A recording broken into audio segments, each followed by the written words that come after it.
Hello guys, so today we'll understand how to rename a local Git branch, a issue which is faced by many beginners. And I'll show you two ways how to do this with a real life example. For consideration, let's understand that this code has something related to the login feature. And we first init GitHub here.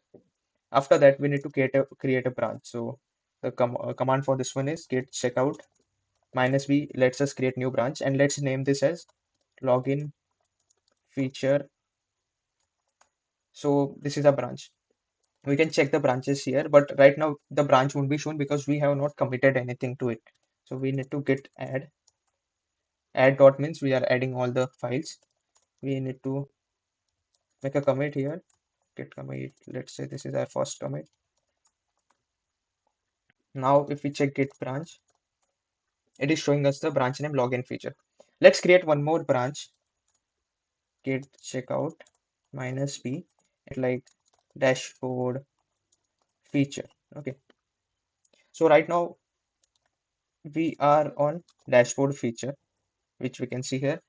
We are on dashboard feature and we want to rename the dashboard feature branch name to a dashboard feature new. So if and we are already on that branch, so we can just mention this git branch -m and dashboard feature new. And if we check git branch, the dashboard feature is changed to dashboard feature new.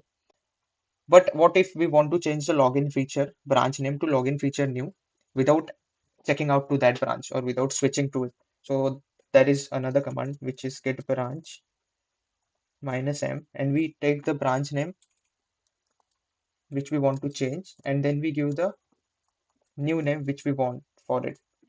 So if we check the branch just again, we can see login feature has been changed to login feature new. And these are the two ways with which we can change the branch name. And we haven't pushed anything to the repositories.